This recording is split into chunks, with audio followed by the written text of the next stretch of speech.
We have a good bunch of people joined, so we're going to go ahead and get started. This is being recorded. So greetings, everyone, and welcome to the Transforming Patient Care Through Innovative Programs webinar. I'm Chelsea Hoffman, and I serve as Director of Partnerships for the American College of Lifestyle Medicine. And on behalf of ACLM, I'd like to extend a warm welcome and a big thank you for your time and engagement. We are truly excited and honored to be with you today. Before we dive in, we just want to acknowledge our disclaimer and disclosures. If you want to go to the next slide.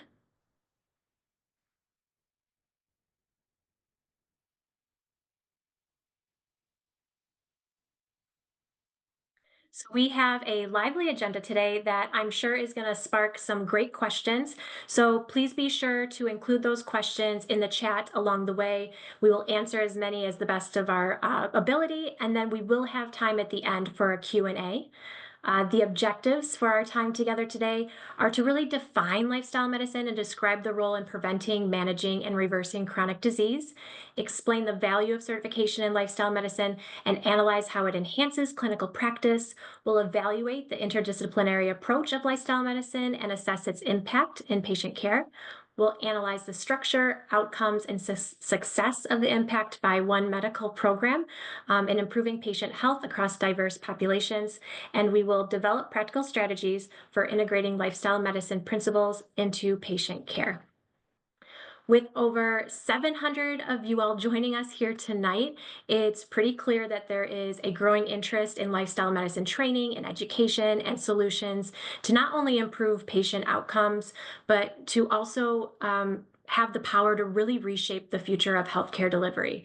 So in response to the evolving landscape of healthcare, One Medical has partnered with ACLM through our Innovators Council to really invest in lifestyle medicine innovation. We are extremely grateful for this partnership and super excited to see organizations like One Medical really leading the charge of lifestyle medicine innovation. So with us here today, we have our brilliant speakers. Dr. Brenda Rea serves as the Medical Director of Education for the American College of Lifestyle Medicine and has over 20 years of knowledge and experience mentoring health professionals, students, medical students, residents, and fellows in nutrition, lifestyle medicine, and whole person care. Brenda completed her education at Loma Linda University Health, including family, preventative, and lifestyle medicine specialties, and has remained affiliated as faculty. She is passionate about training the new generation of physicians and health professionals to use nutrition and lifestyle medicine to treat, reverse chronic disease, and strives to model these principles personally. And we also have Dr. Hemalee Patel, and she's a practicing physician, double board certified in internal medicine and lifestyle medicine with extensive expertise in cardiometabolic health. She is the senior medical director leading One Medical's cardiometabolic initiatives, including IMPACT, a team-based approach to chronic disease management. In her role, Dr. Patel is committed to transforming patient care through the integration of evidence-based lifestyle medicine principles, focusing on managing and preventing chronic conditions such as diabetes, weight management, and other cardiometabolic concerns. So with that, I will hand it over to Dr. Brenda Rea. Thank you so much, Chelsea. It's just such a pleasure to be here with you guys, spend a little bit of time focusing on lifestyle medicine and really seeing the clinical application with One Medical and Hemalee and what she oversees.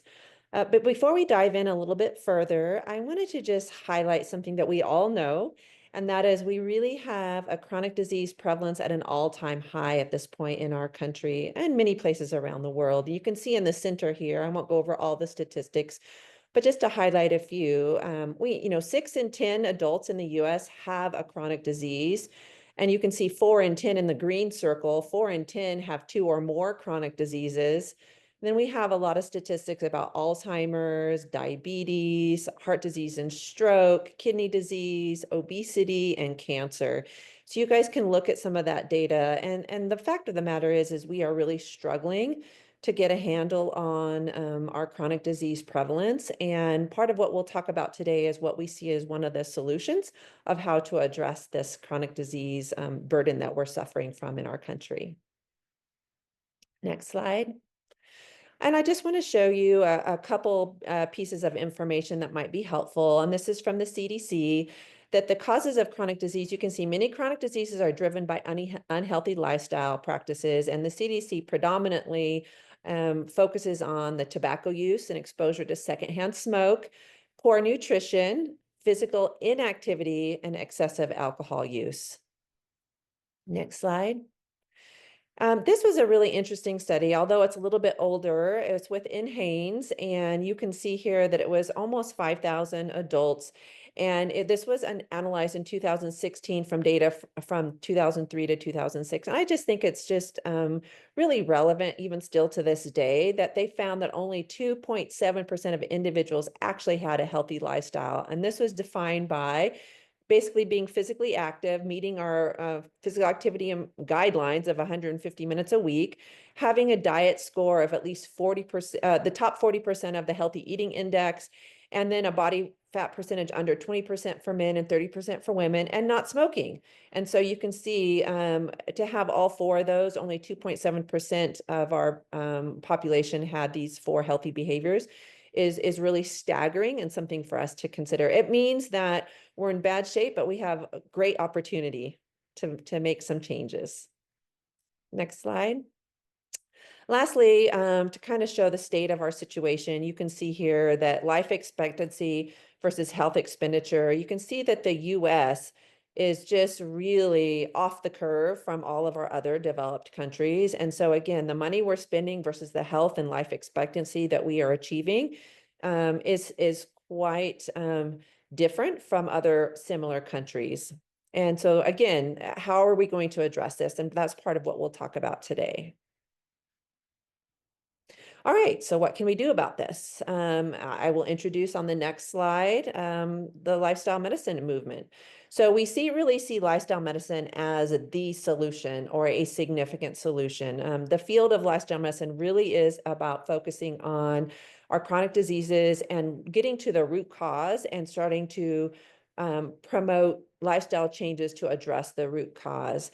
And when we think about lifestyle medicine, we think of 6 main pillars, and you can see them around this graphic here. You can see in the green, we really have the whole food, plant predominant nutrition. We'll dive a little bit more deep into that for the next couple of slides. But you can see there in yellow, we have regular physical activity. In the blue, we have restorative sleep. And so again, this is, so the physical activity is really, are we meeting our recommendations, both for aerobic training, being physically active, and resistance training, which is growing body of evidence for the power of resistance training. Restorative sleep, not only how many hours are you getting, but do you feel rested? How do you feel when you wake up? And then stress management, you can see there kind of in the teal. And there's all sorts of things to think about when we think about stress management. How are we managing and coping with life in general? And in this category, I'd also put ACEs, adverse childhood events. Are we assessing for that?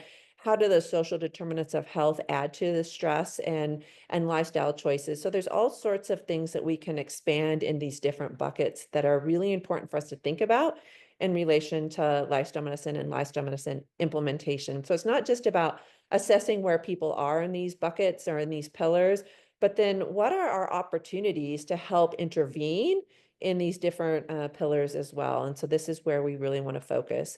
And then you can see in the orange, we have avoidance of risky substances, and we also can put in there toxic substances and toxic exposures as well to kind of expand that pillar. And then you can see in red, positive social connection.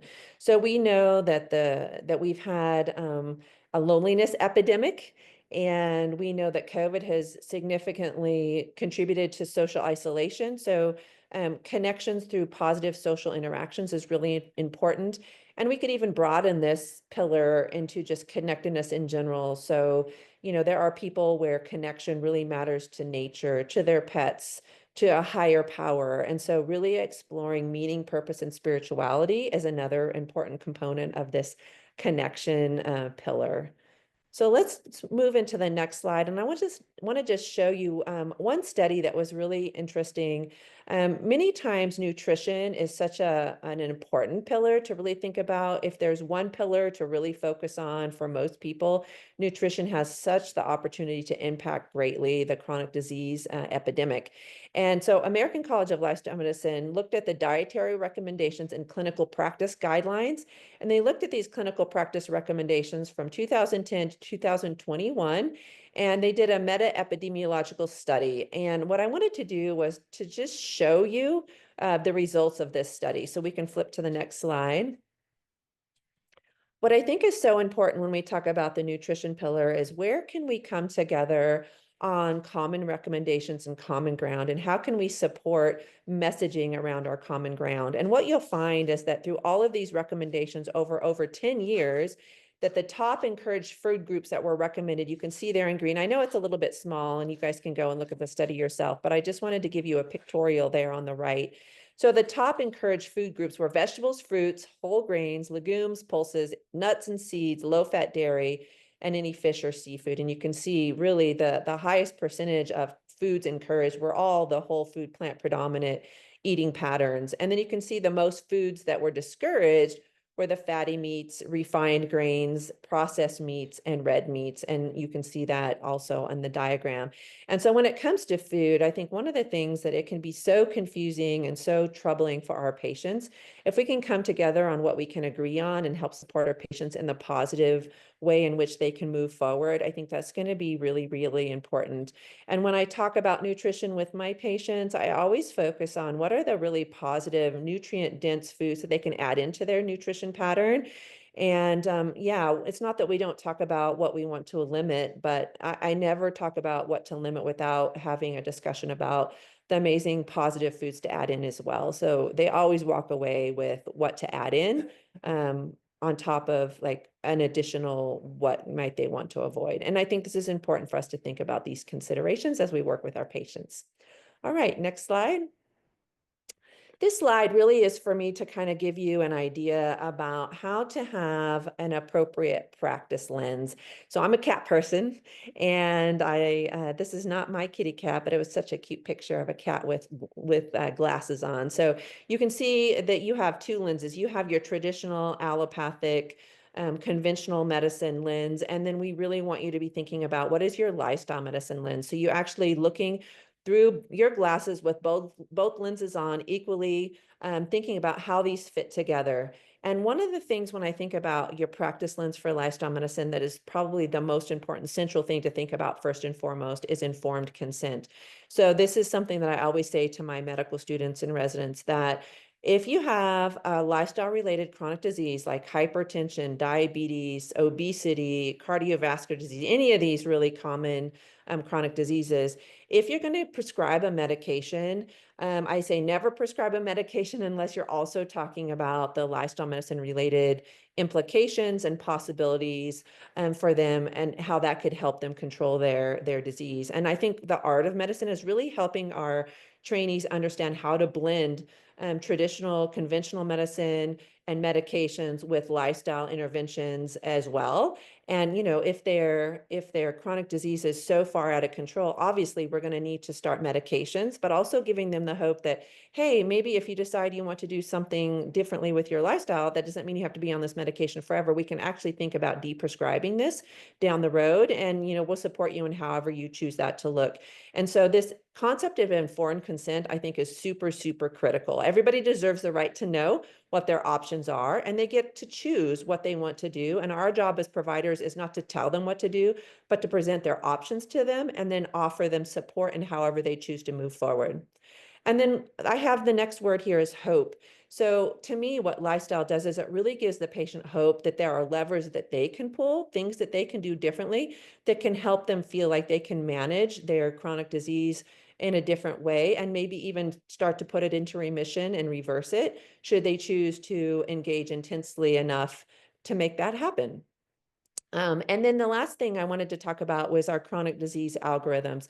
So all of our chronic disease algorithms, and I'll show you a few examples, have lifestyle interventions as the first and primary foundational therapy to address for that chronic disease.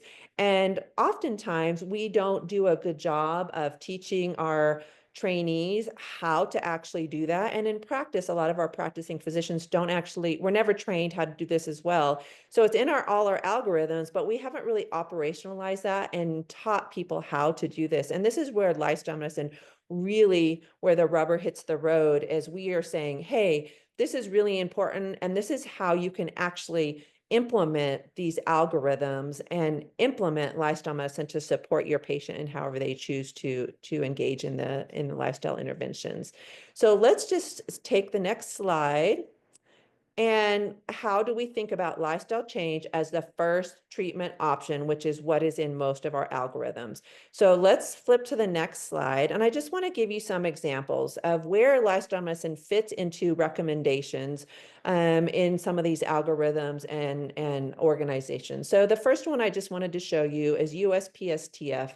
So USPSTF has their A and B recommendations, and this is not all inclusive, but it does simply point out that for all the blue, those are A recommendations, mean definitely do, and B is strongly recommend these lifestyle behavioral counseling. And so you can see that lifestyle behavioral counseling is recommended in cardiovascular disease prevention, healthy weight and weight gain in pregnancy, weight loss to prevent obesity-related morbidity and mortality in adults, obesity in children and adolescents, prediabetes and type 2 diabetes, tobacco use prevention in children and adolescents, unhealthy alcohol use in adolescents and adults. And then you can see the B recommendation, tobacco smoking cessation in adults, including pregnant persons. So, this is just super powerful to have the USPSTF saying A and B recommendations to have lifestyle behavioral counseling as a part of all of these different initiatives. Great, next slide. This is another example I just wanted to show you. So the 2019 ACC/AHA guidelines on the primary prevention of cardiovascular disease, you can see the algorithm that they have here. And like their very first box at the start of the algorithm actually says, I have highlighted in the red box, emphasize adherence to healthy lifestyle. So you assess the risk and you emphasize adherence to healthy lifestyle. So, I mean, there it is. It's the first foundational thing to do. And then you can see in all the additional red boxes where it talks about and addresses lifestyle factors, and this will help reduce the risks. And so again, this is just one example. So when they say lifestyle, what do they really mean? Well, they go into detail on the next slide. I'll just show you. They have outlined this and given you the evidence for nutrition and diet. It was 3.1, and 3.2 is exercise and physical activity. Because I want to get into what Hemalee is going to share with you, I won't go into this in detail, but I want you to understand that these are very solid evidence-based recommendations. And these are things that we are teaching all of our lifestyle medicine trainees and physicians how to address this with the patients, because it is the foundational way to address the root cause of cardiovascular disease, both from nutrition and physical activity perspective. All right, let's go into the next slide. I'll give you another example.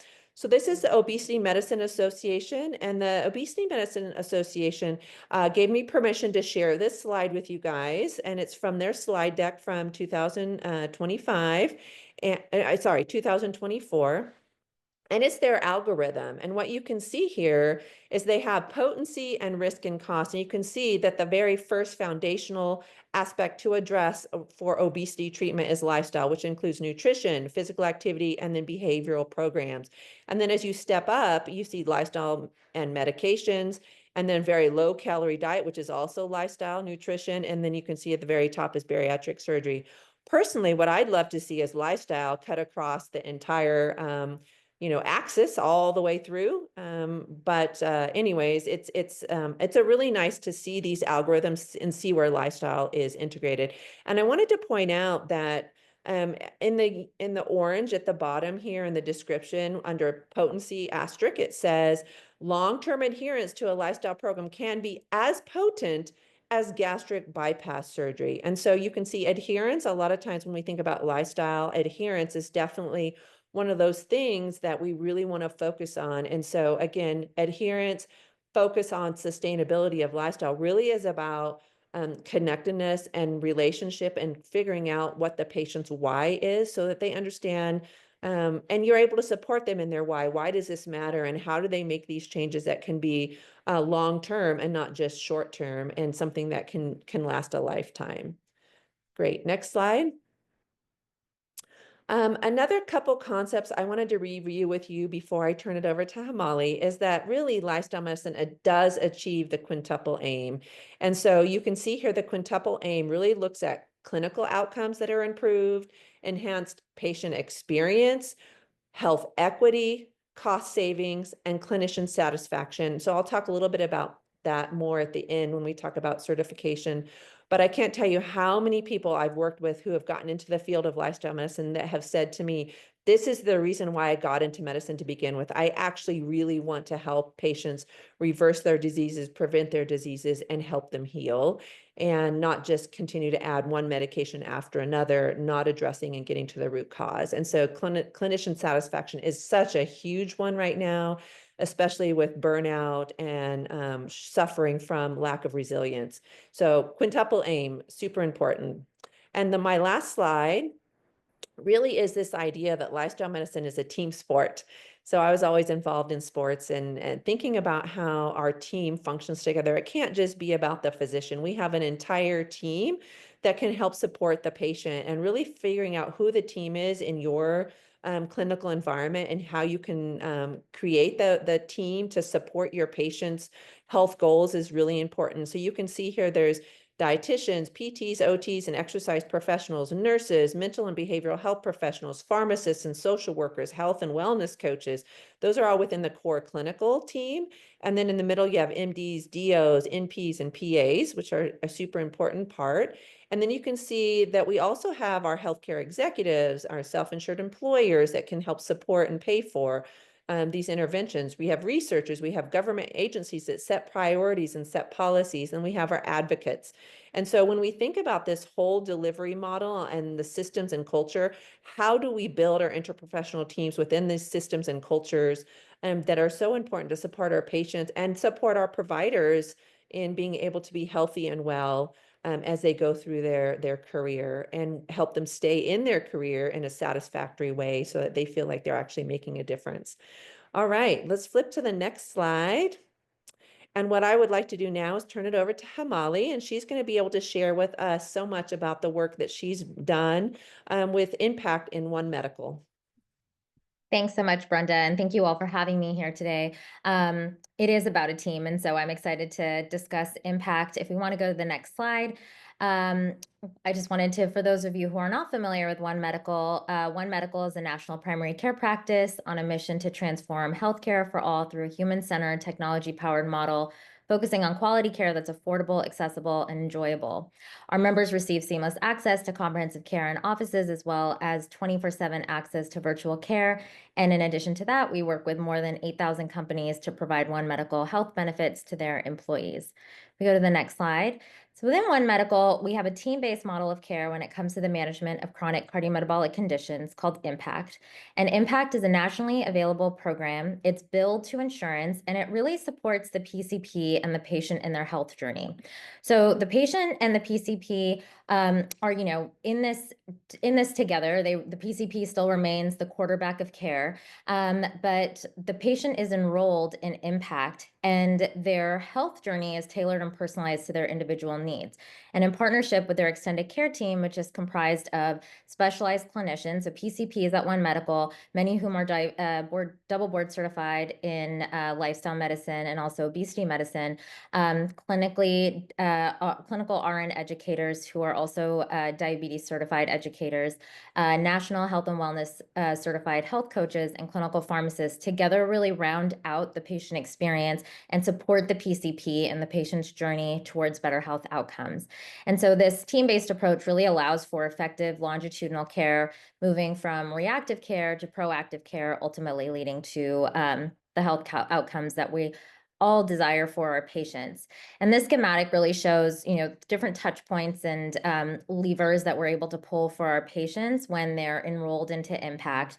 And I would say that, Part of the desire to build a program like this stems from the fact that as a PCP, time is limited. You would love to chat with your patients for a while and educate them on all the ways in which they can be empowered to really take control of conditions like diabetes, heart disease, hypertension, et cetera. But with limited time, it often leads to a very reactive interaction.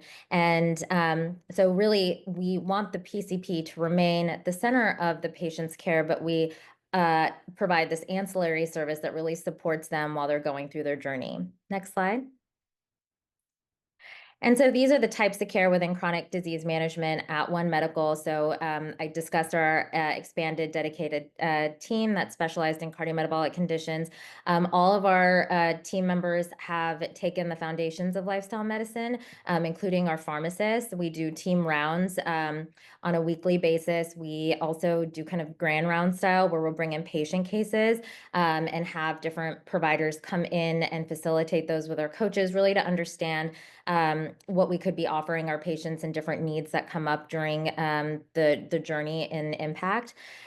We come up with a targeted condition patient-specific interventions, and that's often with the PCP kind of guiding around the clinical aspects of patient care.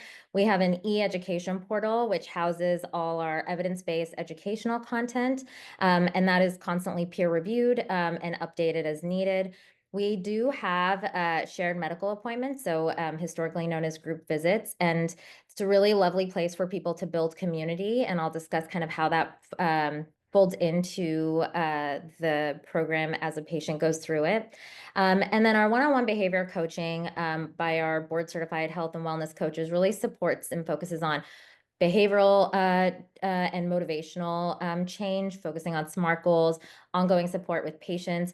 And really what we try and do with our coaching team is not necessarily center around the disease state and identify the patient as someone with a condition, but really focus on what's going on in their lives that they may need more support with either that week or that month, or what seems to be kind of the unlocking. And so instead of having our coaches focus on the clinical aspects, really focusing on that behavior and motivation change.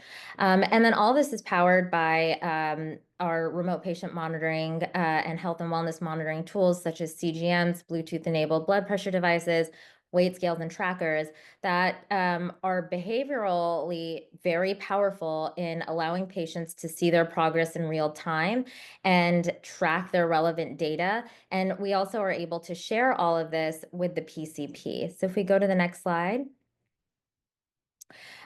This is kind of a sample member journey of what it looks like when a patient gets referred. So as you can see, and I won't spend too much time on this, but the PCP refers the patient. There's a program coordinator that will onboard the patient, make sure they're set up. If the PCP has prescribed any medications, that program coordinator will make sure that the patient has picked up their medications. There's been no lapse in adherence on that end. And then they'll also do labs that'll kickstart the RN education calls that occur. Our RNs also do data analysis with our pharmacists. And then there's biweekly health and wellness coaching.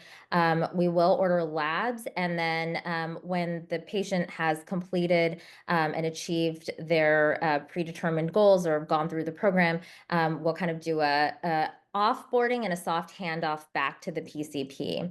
And I will note that the PCP is constantly kept in the loop. So we have a shared program note that the team uses. And it's really valuable in not cluttering the inbox of a provider who may have multiple tasks that they have to tend to. But what it does do also is it highlights to the provider anything that's clinically relevant going on with their patient. We also have a closed loop communication system. So in real time, if a patient is speaking with their coach and they're noting maybe symptoms that may be concerning for hypoglycemia, our coach is able to ping the provider and or get them in to get an appointment with a provider in order to address the medications, or message our pharmacists, and our pharmacists are able to give them recommendations. In addition to that, I find that for patients interacting with different members of a healthcare team, they'll often tell my coaches or the RNs things that they might not necessarily tell me in my office visit. And so me being kept in the loop by these shared program notes are really essential because I learned so much about my patients.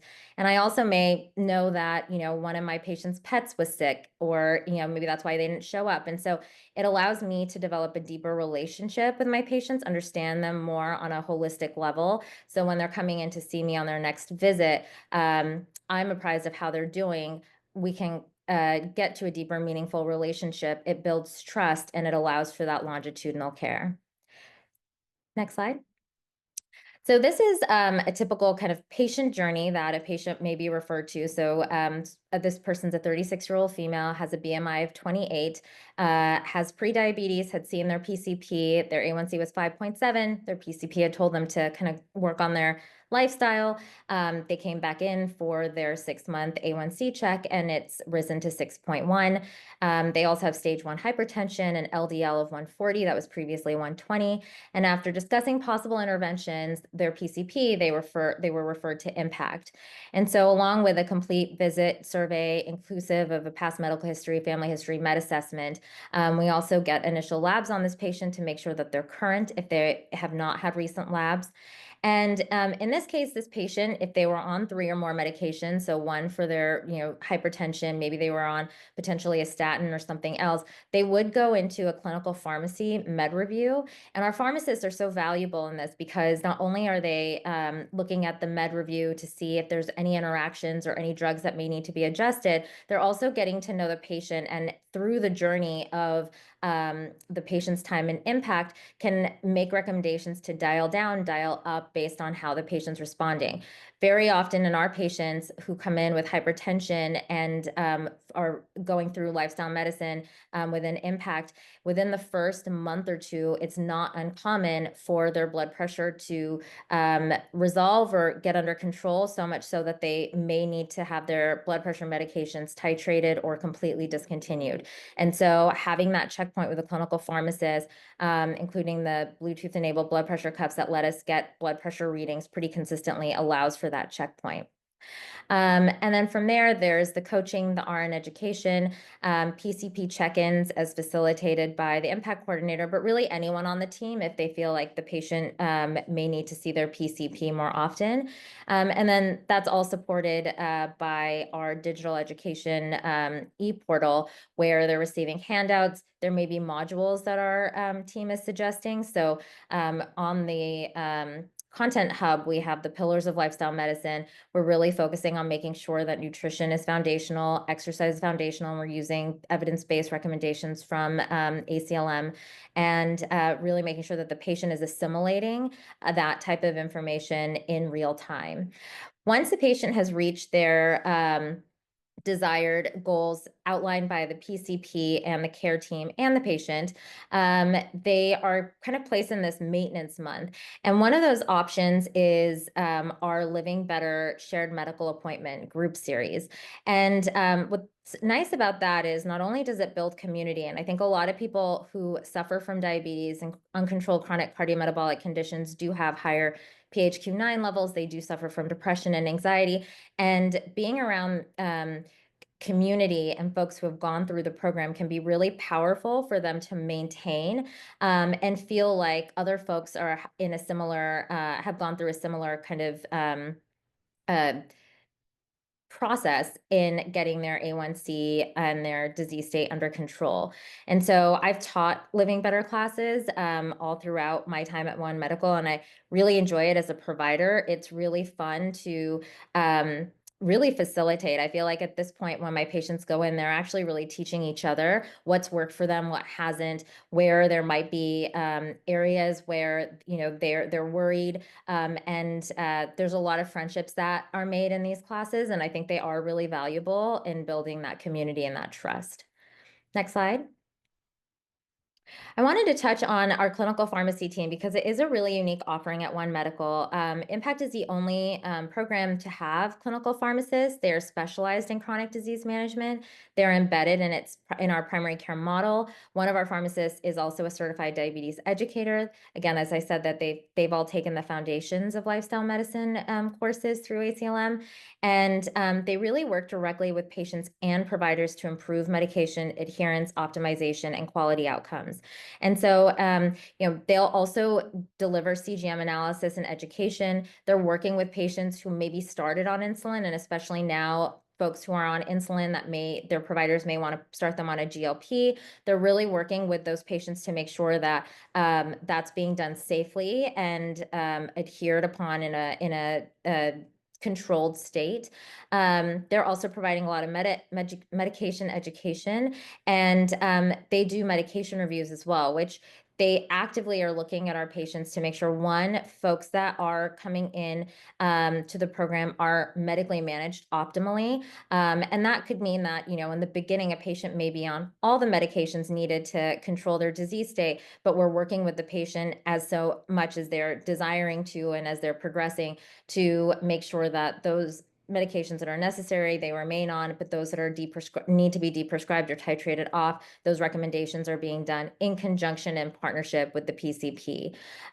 They're also looking at drug-to-drug interactions and safety, and they're also providing provider consultations. And our providers love our pharmacy team because they act as a clinical consult service with in-office providers, and really for complex cases, folks that are on insulin with multiple medications, it can be really valuable for that provider to feel like they are supported in their journey. And then, it's not uncommon then for our pharmacists to make the recommendation to also refer into Impact, especially when patients are a little bit more tenuous and there's active adjustments going on in real time to their medications.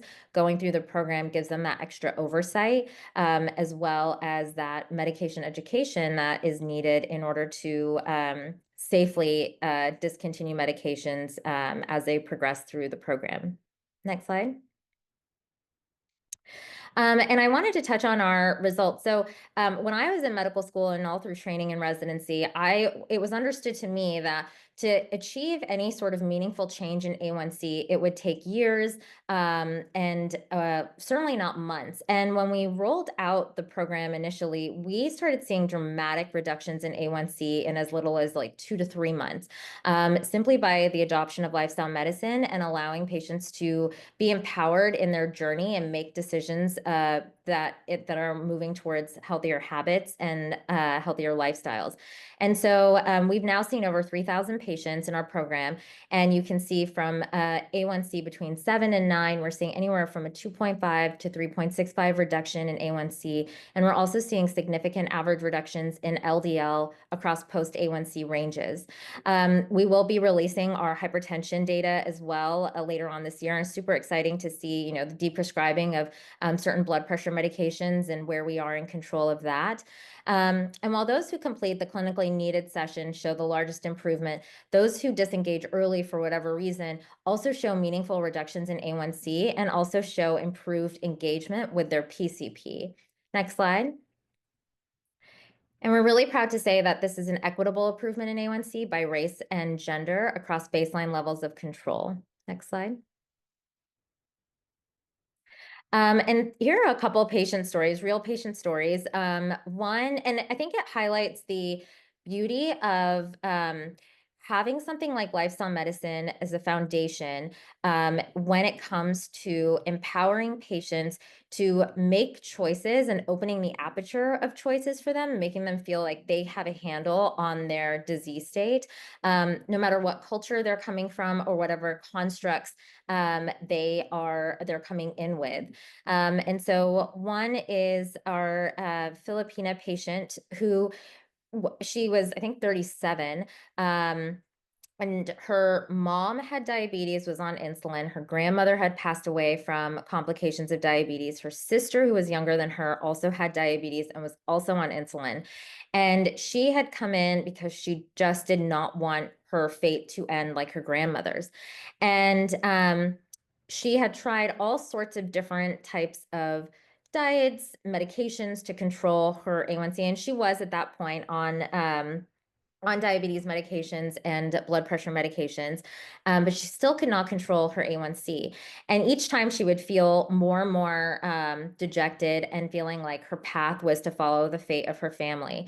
And one of the biggest things that our team was able to assess once she was referred into the program was that she didn't want to be on a specific diet. She wanted to have choices, but she, if she had to be on a specific diet, that would ruin her family weekly dinners, which for big family weekly dinners where that's part of her culture, she didn't want to feel like she was singled out or she would have to bring in her own meal, etc. And I think the beauty of how we discuss our nutrition is very similar to the way Brenda outlined it, which is we focus on whole foods, plant predominant, and really give choices to patients. We don't say you have to cut that out or you have to follow this specific diet. We really are sensitive to people's needs and their cultures and where they feel strongly in not necessarily being able to make that change. And so within our program, we were able to work with her. We gave her a CGM. She was able to understand the principles of nutrition, foundational exercise recommendations, and she achieved 15 pounds of weight loss in 8 weeks. She reduced her A1C from 8.5 to 6. She came off of one of her diabetes medications, is only on a single dose of metformin daily, and she came off one of her blood pressure medications. And it's been over 6 months she's been able to sustain these results. She, as you can see in the quote, able to sit down for big weekly dinners with her family, participate in the fun, but make smart choices based on the different foods from her home country while still bringing down her A1C. And I would say that her CGM really played an important role in that and other choices that she could make during the day if she, in preparation for her weekly dinners. She loved it so much that she then had her mom enroll in the program and her sister enroll in the program, and they're all doing well. Her sister's off of insulin, is on a single drug of a single medication for diabetes. And I think it shows the power of patient empowerment with these types of foundational skills and lifestyle that can really transform really an entire family in this situation. And then this story we love, this was early on in the program. One of our patients was from Senegal, and she had struggled with her blood pressure and diabetes for years. And through the program, she was able to drop her systolic blood pressure by 30 points, titrated off her blood pressure medication, reduced her A1C, and titrated off all her diabetes medication. And what was awesome about this is that she then would hold kind of Zoom FaceTimes with, or FaceTime classes with her family in Senegal, really applying what she learned to empower her friends and family back home to make better choices based on their foods in their home country while still adhering to their customs and beliefs. And that was super powerful for us as a team to see and very meaningful also for her provider and the folks involved in her care. Next slide. This is a case study that we also had. So John is a successful business leader. He was, this is a true patient study. We just changed the name for anonymity. He had type 2 diabetes, was with the same provider at One Medical for a few years, but continued to struggle with maintaining good blood sugar control. He consistently put off seeing his PCP and getting labs because PCP would chat with him, say, hey, John, your A1C is high. We're going to have to work on that, standard lifestyle changes and exercise. He would either give John a new prescription to up his diabetes medications, or John would say, well, please, let me just work on it and I'll come back. And then I think we've all had patients like this where the patient doesn't want to disappoint the PCP, and they also want to fix their diabetes for their labs. And so either that will result in the patient, putting off checking their A1C for months, or simply just disengaging with the PCP altogether. And so in early 2021, John needed dental work, but his dentist would not perform the necessary procedures without his blood sugars improving. And this requirement led John to make his first appointment at One Medical with his PCP for the year. And at this point, his A1C was above 9. So he knew the basics. A smart guy knows, healthy blood sugar levels, lifestyle changes, etc. But he clearly needed extra support in executing and being accountable and remaining consistent. And so his PCP enrolled him in in Impact to give him the tools and resources to build better habits. He was wearing a CGM. He received additional insights from our pharmacist for ongoing monitoring for his blood sugar. And while they did put him on medications to also lower down, it was really important for John that he not remain on those medications. And so he worked actually very hard on his lifestyle diet changes. In 5 months, he was able to meet the goal of reducing his A1C level to below 7.5. His dentist was able to perform the procedure, and he continued in the program more motivated after that, and was able to come off of his diabetes medications, and now is just managing his condition through lifestyle. Now consistently seeing his PCP, which has been a game changer for the PCP because John is 48. He probably needs colorectal cancer screenings. He needs other health preventative screenings that so often we're not able to do in primary care because we're focusing on patients who have uncontrolled conditions that lead to more of that reactive care. And so the PCP is loving it because John is coming in to see him more, and they're able to move the needle on other aspects of John's health in a really meaningful way. And this is something that we see all the time from our patients and our PCPs, that now they're able to talk about other aspects in their health that may be bothering them, or we're closing cervical cancer screenings and mammograms and colorectal cancer screenings that normally would be pushed out because either the patient's not coming because they don't want to check what their A1C is, or the PCP is not able to discuss it in the time allotted to see a patient, simply because they're focused so much on the patient's diabetes being under control or out of control. Next slide. And I'll just end with, as Brenda was talking about the quadruple aim and provider burnout and well-being, we always say that our program was built for providers by providers. Our providers are our members at One Medical. They're our patients, and they feel supported in taking care of their patients and their own well-being. And these are real testimonials that we get all the time, which is why I think we love being on this team. So putting in an order for impact is like sounding off the brigade, and I instantly have an image of a team of providers carrying me and my patients safely to shore. As a provider and a member here at One Medical, Impact has helped me with my own chronic condition and allowed me to help my patients based on my own experience with the program. And these testimonials are just so rewarding as a provider, running this program, and for the folks on the team to see the direct impact that we're having, not only with the patients, but providers, and the true enjoyment that providers now have in seeing their patients more consistently. So I think that's the end of my slide. Brenda, I'll pass it back to you, but thank you so much. Thank you so much, Hemalee. That's fantastic to share those patient stories and the impact of the family. One person takes the lead and the family follows. It's really great. And even the impact on the providers, that they get to have that experience as well.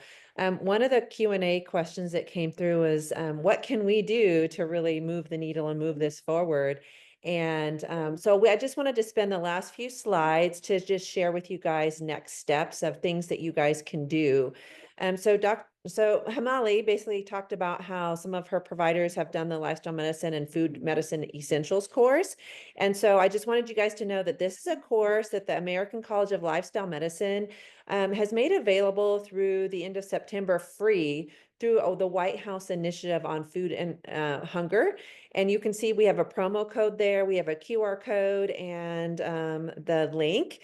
So feel free to hop on and to complete this course and the Essentials Bundle. This would be great to promote this across all of your institutions as well. Again, it's available 5.5 hours of CME. So this would be a great place to start and to promote amongst all those that you know. Next slide.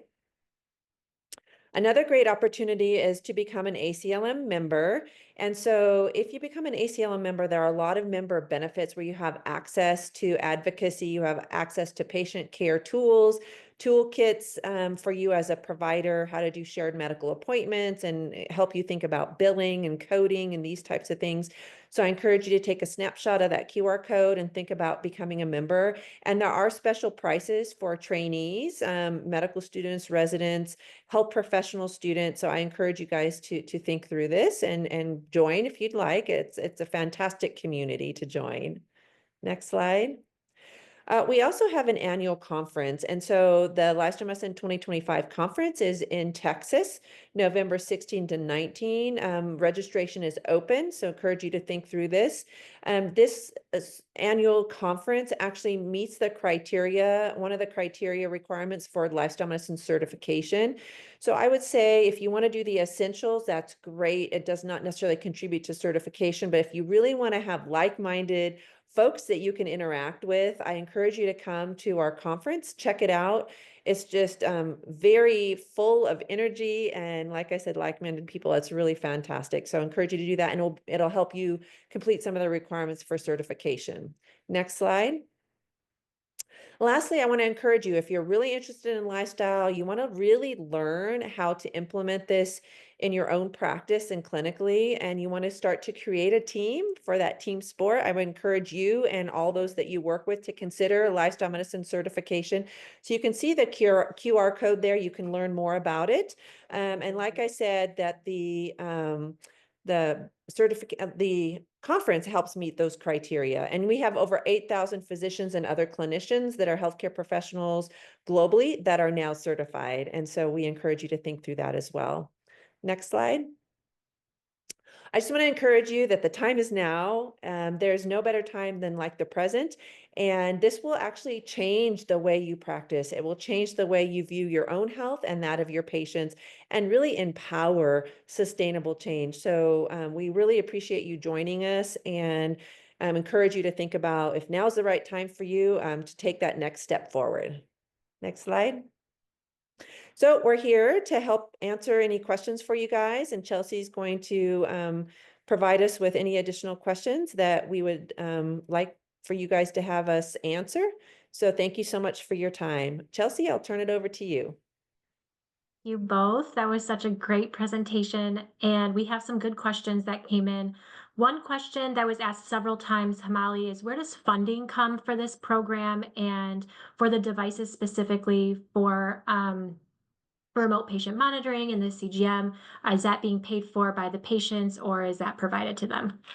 Yep, I answered in the chat, but the company funds the program. We fall under the clinical effectiveness team that looks at quality and population health. We bill to insurance using chronic disease management codes and remote patient monitoring codes.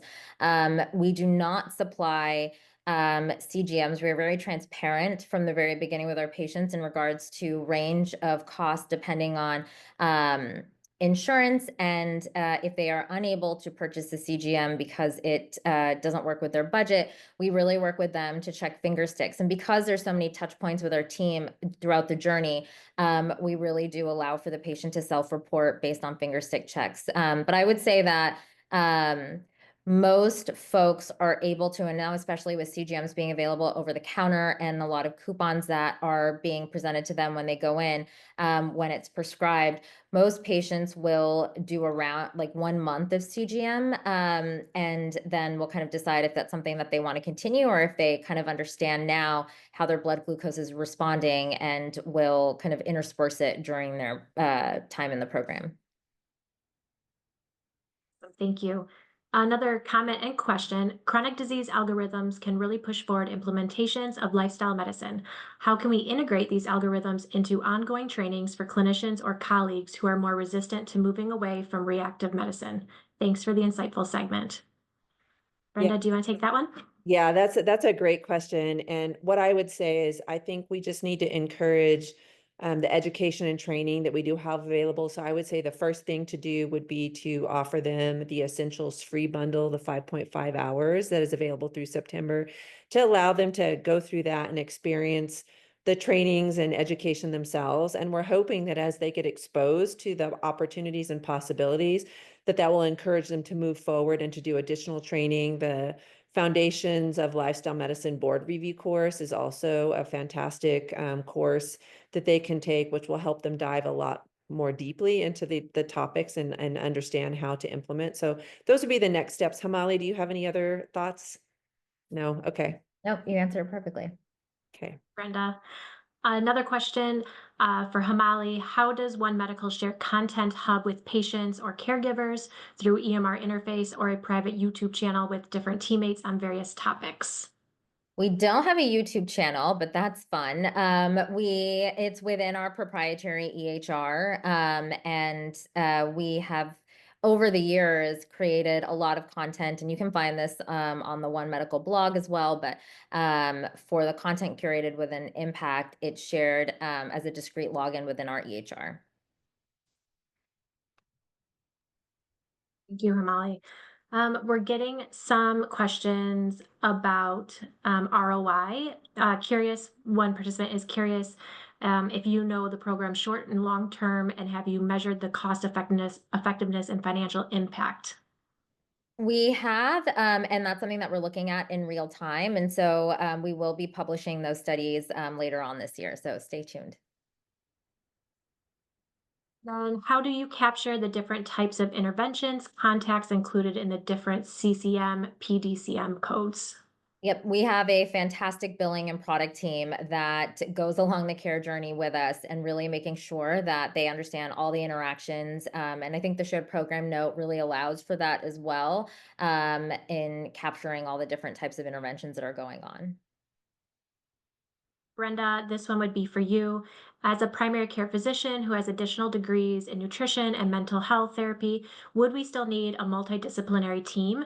And what are the pros and cons of having an interdisciplinary team versus just a primary care physician taking the role as the nutritionist and the mental health therapist? Yeah, that's such a great question. I've worked in several different environments. One environment where I didn't have any team around me.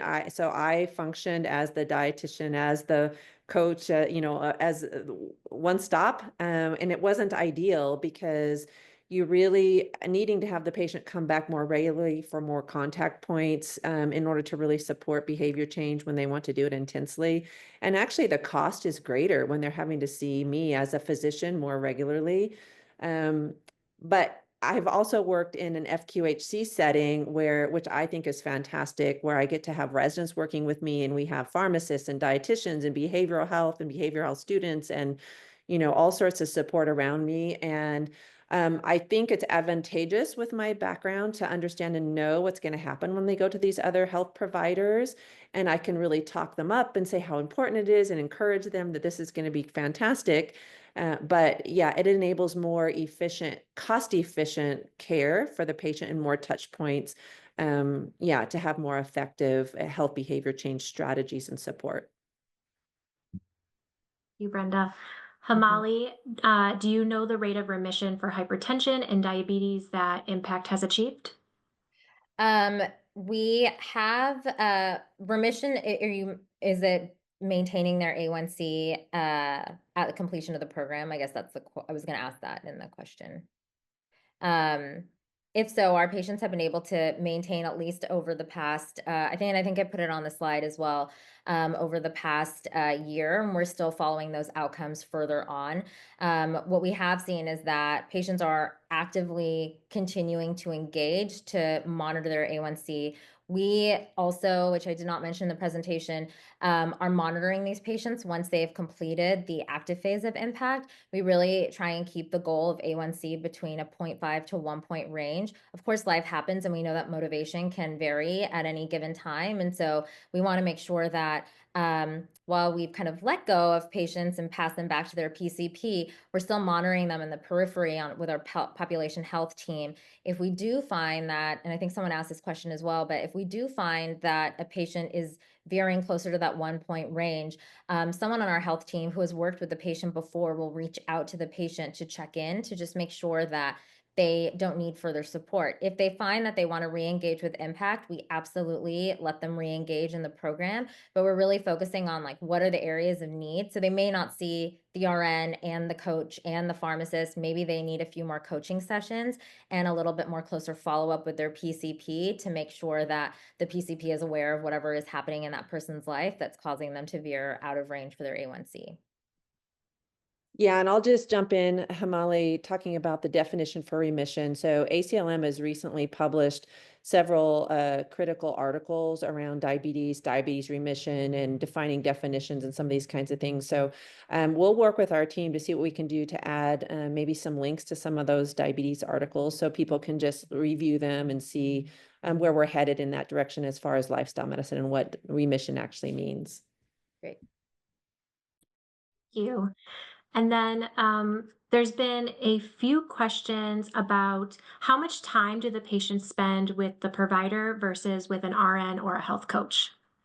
So with providers, there's 30-minute standard visits, and with the RNs and the health coaches, it can vary between 30 minutes to about 45 minutes, and it's based on the patient's need. The PCP, the patient will visit the PCP on depending on what is going on and what kind of interventions are being addressed on a monthly basis or on a quarterly basis. But with the RNs, it's continuous ongoing, anywhere from 30 to 45 minutes, but they're seeing them on a more frequent basis. And so the RNs and coaches are able to tailor it accordingly. That's amazing. And then just to be conscious of time here with 1 minute left, we've had a bunch of questions also in the chat about career opportunities with One Medical. Are you guys looking for more? And then also for health coaches specifically, what are the credentials, if you know that? So for health coaches, all our health coaches are national board certified health and wellness coaches. And we actually created a health and wellness coaching certification program within One Medical to really allow for folks that wanted to be part of our team and really be part of this kind of movement in lifestyle medicine to take part and get their credentials. And the idea is that you would then sit for the boards and get your credentialing as a board certified coach. What is nice for us in having that is that we're then able to make sure that at least the education that's given is done over a year and people are actually understanding and disseminating the same information. So it really allows for a wonderful way for people to learn as they go, but also deliver the same kind of consistent education that we would expect to do on our team. I would encourage folks to go to the job board for One Medical. We are hiring and would love to chat more about anyone who is interested in this type of practice, because it's been a joy to participate in. Thank you. If we want to go to the last slides. And then here's all the information for One Medical. You can scan, learn more about their organization, potentially career opportunities as well. And to be conscious of time, we just want to thank everyone so much for participating today. To the presenters, Dr. Patel and Dr. Rea, thank you for the engaging content and for the lively discussion. And we hope you all have a great evening. This will be recorded and sent out, so there will be follow-up, and you can always reach out to ACLM for resources and more information. So thank you all very much. Have a great night.